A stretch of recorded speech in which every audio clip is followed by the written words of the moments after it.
অমুসলিমদেরকে বিয়ে শাদী করা যাবে কিনা, তাদেরকে বন্ধু হিসাবে গ্রহণ করা যাবে কিনা, অমুসলিমরা যদি কোনো পশু জবাই করে তাহলে সেটা খাওয়া জায়েজ আছে নাকি না জায়েজ, অমুসলিমদের সাথে একই প্লেটে, একই দস্তরখানে, একই টেবিলে একসঙ্গে বসে তাদের সাথে খাওয়া যাবে কিনা, তাদেরকে বন্ধু হিসাবে গ্রহণ করা যাবে কিনা। আমাদের অনেক কলিগ আছে কিন্তু অমুসলিম, অনেক আছে সেই কলিগের সাথে মাশাআল্লাহ সম্পর্ক একেবারে অন্তরঙ্গ সম্পর্ক, চরম বন্ধুতা আছে না, আছে না কিছু লোক এরকম যে খুব বেশি অন্তরঙ্গ বন্ধুত্ব আছে।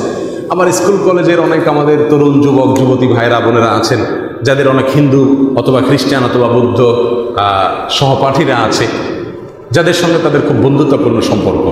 ইসলাম এক্ষেত্রে কি বলে, তাদেরকে বন্ধুরূপে গ্রহণ করা যাবে কি না? এর জবাবে বলবো যে ইসলাম কোনো অমুসলিমকে অন্তরঙ্গ বন্ধুরূপে গ্রহণ করার অনুমোদন দেয় না। সাধারণ তথাকথিত বন্ধুত্ব বলা যেতে পারে, অর্থাৎ একজন অমুসলিম সহপাঠী, তার সঙ্গে আপনি পড়াশোনার কোনো বিষয় লেনদেন করছেন, আপনার সহকর্মী কলিগ, তার সাথে কোনো বোঝাপড়ার আপনি বিনিময় করছেন, সেক্ষেত্রে করতে করতে তার কোনো ভালো গুণ আপনার ভালো লেগেছে, এই ভালো লাগা এটা দোষের কিছু না, এবং এর ফলে তার সাথে আপনার এক ধরনের সম্পর্ক হয়ে গেছে, এটাতেও দোষের কোনো কিছু না। আপনি এর ফলে তার সঙ্গে আসা যাওয়া করছেন, সে আপনার কাছে আসা যাওয়া করছে, এগুলোর কোনোটাতে দোষের কোনো কিছু না। অন্তরের গভীরে তাকে বন্ধুরূপে স্থান দেওয়া, যেটাকে বেতানা বলা হয়েছে কোরআনের ভাষায়, একেবারে ভেতরকার বন্ধু হিসেবে তাকে স্থান দেওয়া, এটার সুযোগ নাই। এই প্রসঙ্গে কোরআনে কারীম আল্লাহ সুবহানাহু ওয়া তাআলা বলেছেন, লা ইয়াত্তাখিযুল মুমিনুনাল কাফিরিনা আউলিয়া মিন দুনিল মুমিনিন, কোন মুমিন কোন কাফিরকে, মুমিনদেরকে বাদ দিয়ে কোনো কাফিরকে বন্ধুরূপে গ্রহণ যেন না করে, গ্রহণ করতে পারবে না, গ্রহণ করবে না। তাহলে এই আয়াতের আলোকে এবং আরো বহু আয়াত হাদিসের আলোকে কোনো অমুসলিমকে অন্তরঙ্গ বন্ধুরূপে গ্রহণ করতে পারবে না।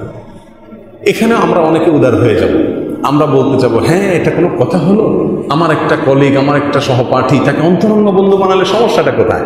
আমি যদি বলি আপনি পাকিস্তানের সঙ্গে যুদ্ধ করে দেশটা স্বাধীন করেছেন, এখন পাকিস্তানের জাতীয় দিবসে চলেন আমরা সবাই মিলে উইশ করি, এটা কি কেউ ভালোভাবে নিবে?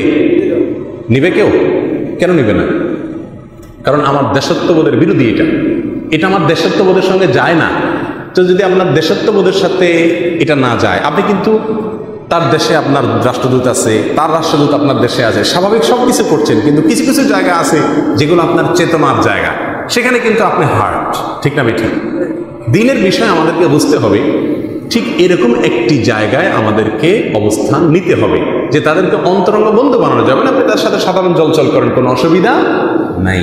আল্লাহর সঙ্গে যারা শত্রুতায় লিপ্ত, আপনি সাধারণ মানুষ হিসেবে মর্যাদা দেন, কিন্তু অন্তরে জায়গা দেওয়ার সুযোগ নাই, এটা মনে রাখতে হবে। অমুসলিমদেরকে বিয়ে শাদী করা যাবে কিনা, আমার দেশে প্রায় শোনা যায় কোনো মুসলিম কোনো অমুসলিমকে বিয়ে করেছেন, অথবা কোনো অমুসলিম মেয়ে কোনো মুসলিমের কাছে ইসলাম গ্রহণ করে তারপরে বিয়ে বসেছেন, এরকম কথা আমরা প্রায় শুনি। এক্ষেত্রে আসলে ইসলামের শরিয়ার দৃষ্টিভঙ্গি কি? এক্ষেত্রে বলবো আল্লাহ সুবহানাহু ওয়া তাআলা কোরআনে কারীমে বলেছেন, ওয়ালা তানকিহুল মুশরিকাত হাত্তা ইউমিননা, তোমরা কোনো মুশরিক নারীকে বিয়ে করবে না ঈমান আনার আগ পর্যন্ত। এই আয়াতের আলোকে কোনো হিন্দু বা শিরক যারা করছে, অমুসলিমদের মধ্যে যারা সরাসরি মুশরিক, কোনো আসমানি কিতাব বা কোনো নবীতে বিশ্বাস করে না, এদেরকে বলা হয় মুশরিক।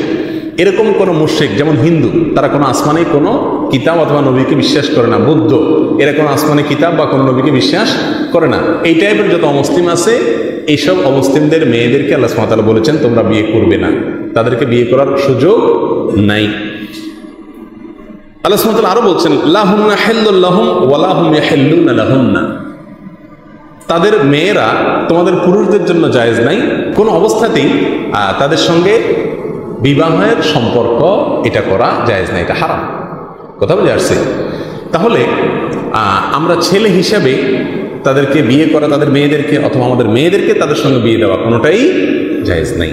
এটা হলো মুশরিকদের কথা, হিন্দু বৌদ্ধ এদের কথা। এর ছাড়া আহলে কিতাব যারা, আহলে কিতাব কারা? যারা কোনো একটা আসমানি গ্রন্থ বিশ্বাস করেছে, কোনো একজন নবীকে বা আগের নবীদেরকে বিশ্বাস করেছে, তাদেরকে বলা হয় আহলে কিতাব, কিতাবধারী। তারা কারা? ইহুদি এবং খ্রিস্টানরা। এরাও আপাত দৃষ্টিতে শিরকে নিমজ্জিত, কিন্তু তারপরেও তাদের বেসিক এবং গোড়া যেহেতু আসমানি একটা গ্রন্থের প্রতি বিশ্বাস যেহেতু গোড়ায় আছে, একজন নবীর প্রতি বিশ্বাস যেহেতু আছে, অতএব তাদেরকে আহলে কিতাব বলা হয়। এদের মেয়েদেরকে বিয়ে করা জায়েজ, এদের মেয়েদেরকে বিয়ে করা যায়। এই জন্য কেউ যদি ইহুদি মেয়ে বিয়ে করে অথবা খ্রিস্টান মেয়ে বিয়ে করে, এটা ইসলামের শরীয়তের দৃষ্টিতে জায়েজ আছে। সে তার ধর্মের থেকেই একজন মুসলিমের সঙ্গে বিবাহে আবদ্ধ হতে পারে, কিন্তু মুসলিম মেয়েকে তাদের সঙ্গে বিয়ে দেওয়ার কোনো সুযোগ নেই। কথা বুঝে আসছে?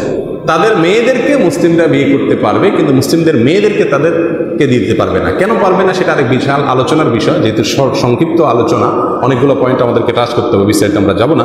আল্লাহ সুবহানাহু ওয়া তাআলা সেই প্রসঙ্গে বলেছেন সূরা মায়েদার ৫ নম্বর আয়াতে, ওয়াল মুহসানাতু মিনাল্লাযীনা উতুল কিতাব, আর আহলে কিতাব বা কিতাবধারীদের মধ্যে যারা মুহসানাত, পবিত্রা, এবং তাদের মুহসানাতের বিভিন্ন ব্যাখ্যা, বিভিন্ন তাফসীর রয়েছে, সেদিকে আমরা যাচ্ছি না। অর্থাৎ আহলে কিতাব মেয়েদেরকে বিয়ে করা জায়েজ, এই আয়াত সূরা মায়েদার ৫ নম্বর আয়াত বলছে। অমুসলিমরা যদি কোনো পশু জবাই করে, তাহলে সেটা খাওয়া জায়েজ আছে নাকি না জায়েজ? এক কথা না জায়েজ না, আবার এক কথা জায়েজও না। এখানেও দুই ভাগে বিভক্ত হবে। যে অমুসলিমরা মুশরিক, যেমন হিন্দু, বৌদ্ধ, এদের জবাই করা কোনো পশু খাওয়া জায়েজ হবে না। আল্লাহ সুবহানাহু ওয়া তাআলা কোরআনে কারিমে পরিষ্কারভাবে বলেছেন, ওয়ামা উহিল্লা বিহি লিগাইরিল্লাহ, যে পশু জবাই করা হয়েছে আল্লাহ ছাড়া অন্য কারোর নামে। আমাদের দেশে অনেক পীর, অনেক পীরের মাজারে অনেক গরু জবাই করা হয়, সেখানে আল্লাহর পাশাপাশি পীরের নাম নেওয়া হয়। এটাও শিরক, হিন্দুদের মতোই এটা একই জিনিস। এই পশুর গোশত খাওয়া জায়েজ নাই। হ্যাঁ, অমুসলিমদের মধ্যে যদি আহলে কিতাব হয়, ইহুদি খ্রিস্টান হয়, তাহলে তাদের জবাইকৃত পশু খাওয়া যাবে, জায়েজ আছে। আল্লাহ সুবহানাহু ওয়া তাআলা সে প্রসঙ্গে কোরআন কারিমে বলেছেন, ওয়া তাআমুল লাযীনা উতুল কিতাবা হিল্লুল লাকুম, আহলে কিতাবদের খাদ্য তোমাদের জন্য হালাল, ওয়া তাআমুকুম হিল্লুল লাহুম, আর তোমাদের খাদ্য তাদের জন্য হালাল, তাদেরকে দিতে পারো। কথা বুঝে আসছে? বিধায় আহলে কিতাব যদি হয়, ইহুদি খ্রিস্টান যদি হয়, তাদের জবাই করা পশু খাওয়া যাবে, কিন্তু মুশরিক যদি হয় তাহলে তাদের জবাই করা পশু খাওয়া যাবে না। অমুসলিমদের সাথে একই প্লেটে, একই দস্তরখানে, একই টেবিলে একসঙ্গে বসে তাদের সাথে খাওয়া যাবে কি না? উত্তর হলো যাবে। রাসূল করিম সাল্লাল্লাহু আলাইহি সাল্লাম বহুবার, একাধিকবার অনেক অমুসলিমদের সাথে বসে একসাথে খেয়েছেন। এক্ষেত্রে শরীয়তের কোনো নিষেধাজ্ঞা নাই।